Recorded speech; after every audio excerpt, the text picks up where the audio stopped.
सभी एग्जिट पोलों को धरता बताते हुए हरियाणा में बीजेपी तीसरी बार अपनी सरकार बनाने जा रही है।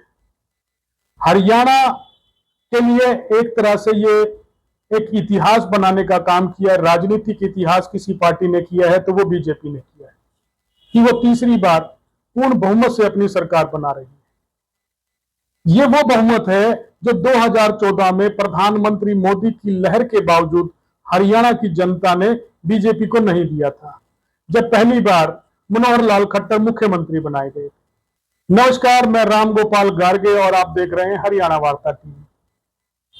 हरियाणा में आज चुनावों की गिनती थी जिसमें बीजेपी ने पूर्ण बहुमत से अपनी सरकार बनाई है। हरियाणा विधानसभा चुनाव 2024 में कांग्रेस की हार के कई प्रमुख कारण हैं। कांग्रेस के 7 वादे जनता में अपनी छाप नहीं छोड़ पाए। हिमाचल प्रदेश और अन्य राज्यों में जहां कांग्रेस की सरकारें हैं, वहां कांग्रेस ने अपने वादों को पूरा करने में नाकाम रही है। राहुल गांधी ने लोकसभा चुनाव में महिलाओं के खाते में पैसा आने का जो खटाखट वादा किया था, जो अंततः झूठ साबित हुआ।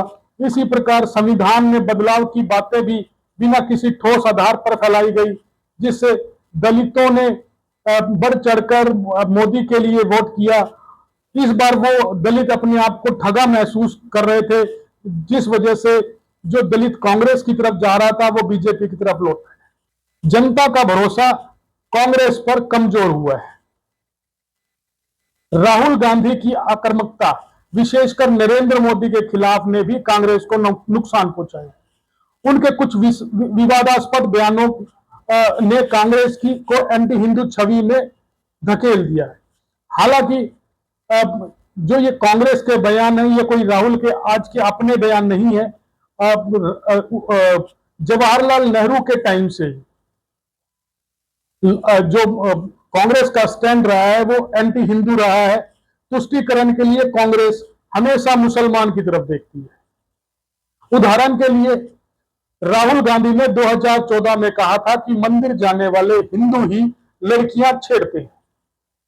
यह धारणा कि हिंदू धर्म में शक्ति से लड़ रहे हैं ने कांग्रेस की छवि को प्रभावित ही नहीं किया, बल्कि अयोध्या में राम मंदिर निर्माण के बाद लोकसभा चुनाव में बीजेपी को हराने के उनके बयान ने भी कांग्रेस की स्थिति को कमजोर किया। ऐसा नहीं है कि राहुल हिंदू धर्म में बोलने वाले अकेले हैं। जवाहरलाल नेहरू, जैसे मैंने पहले बताया, के समय से कांग्रेस की यही नीति हिंदुओं को लेकर रही है। सोमनाथ का मंदिर इसका धार्मिक उदाहरण है। बस बात इतनी है कि नेहरू की वो बातें अब बाहर आ रही हैं। हरियाणा विधानसभा चुनाव में जम्मू कश्मीर का मुद्दा भी केंद्रीय भूमिका में रहा है। बीजेपी ने अनुच्छेद 370 को हटाने को अपनी बड़ी उपलब्धि बताया, जिसमें मतदाताओं ने राष्ट्रवाद का जज्बा जगाया। दूसरी ओर राहुल गांधी का कश्मीर में मोदी को कमजोर साबित करने का प्रयास हिंदू समुदाय के बीच कांग्रेस से असहमति का कारण बना। इसके अतिरिक्त ईरान इजराइल संघर्ष ने भी एक महत्वपूर्ण कारक के रूप में काम किया।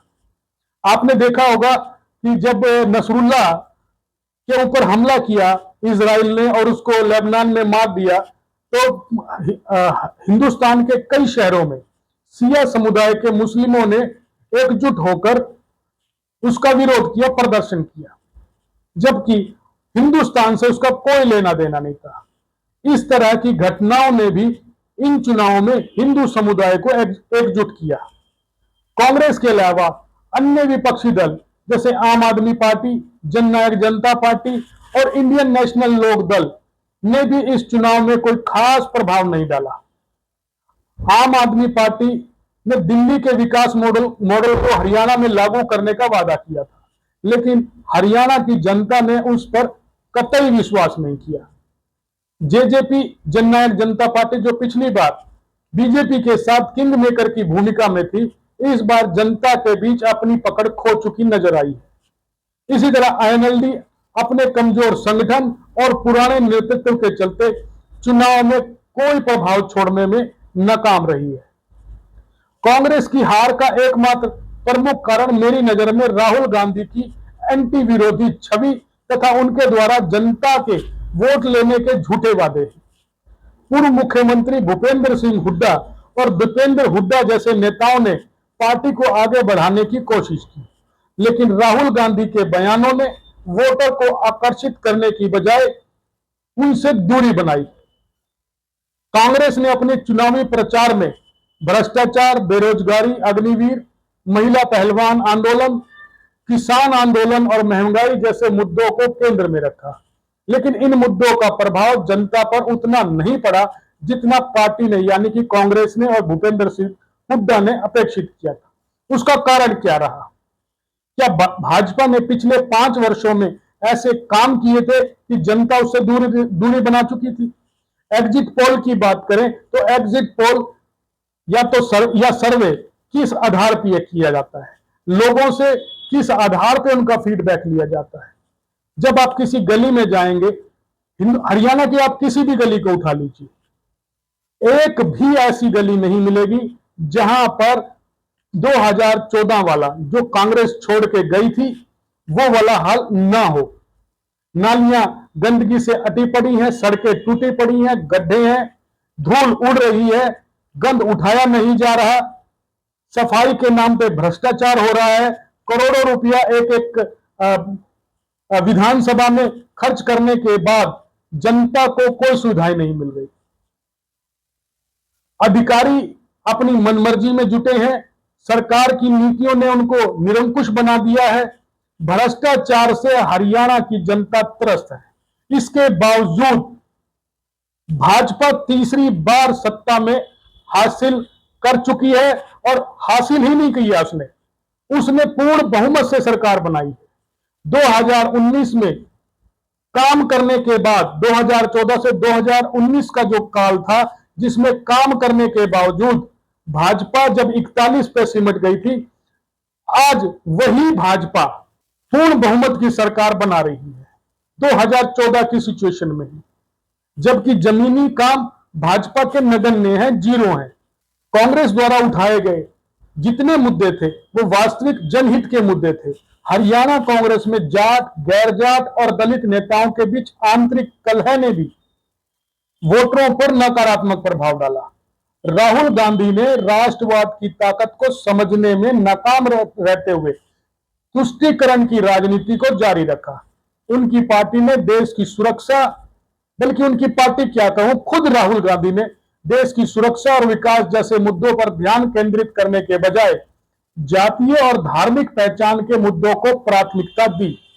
इससे बीजेपी के प्रति एक सकारात्मक दृष्टिकोण हरियाणा के लोगों में पैदा हुआ, जिसने चुनाव परिणामों में कांग्रेस को कमजोर किया। हालांकि बीजेपी ने भी जातीय और धार्मिक मुद्दों को तरजीह दी, लेकिन उसमें नकारात्मकता गौण थी। एक उदाहरण के समझते हैं, मोदी तथा योगी का बयान कि बांटोगे गठोगे, इसमें टारगेट तो साफ है, लेकिन किसी जातीय धार्मिक पहचान पर हमला करने जैसी आक्रामकता नहीं है। यह सत्य भी है कि हिंदू न केवल सहिष्णु है, बल्कि सदियों से उस पर उसके ही धर्म पर हमले हो रहे हैं। यह अलग मसला है, इस पर बात काफी समय ले लेगी, इस पर फिर बात करेंगे।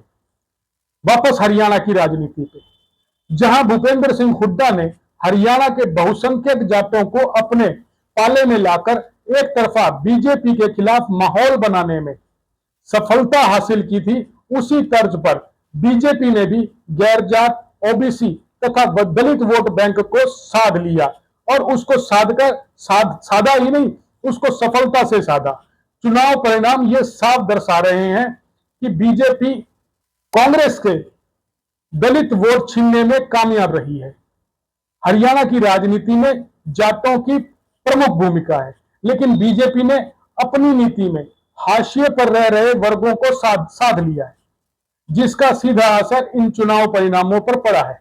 हरियाणा के गैर जाट समुदायों, खासकर ओबीसी तथा दलित समाज के बड़े धड़े ने इस चुनाव में बीजेपी को समर्थन किया है। इस चुनाव ने यह स्पष्ट कर दिया है कि जनता अब सिर्फ चुनावी वादों पर भरोसा नहीं करती, बल्कि जमीनी स्तर पर काम करने की उम्मीद करती है। यही बात बीजेपी पर भी लागू होती है। तीसरी बार बीजेपी अपनी सरकार बनाने में हरियाणा में कामयाब रही है। साफ तौर पर यही नजर आता है कि राहुल गांधी की नकारात्मकता, धर्म और जातीयता और खास तौर पर हिंदुत्व की उनकी नेगेटिविटी जो थी, वो कांग्रेस, हरियाणा कांग्रेस को डुबोने में कामयाब रही। बीजेपी खुश होगी, खुश होना भी चाहिए कि तीसरी बार बिना कोई काम किए, जनता की नाराजगी के बावजूद वो जनता उसे ही चुनने पर मजबूर हुई है। इस बार इतना ही, अगली बार फिर किसी नए मुद्दे पर। तब तक के लिए नमस्कार।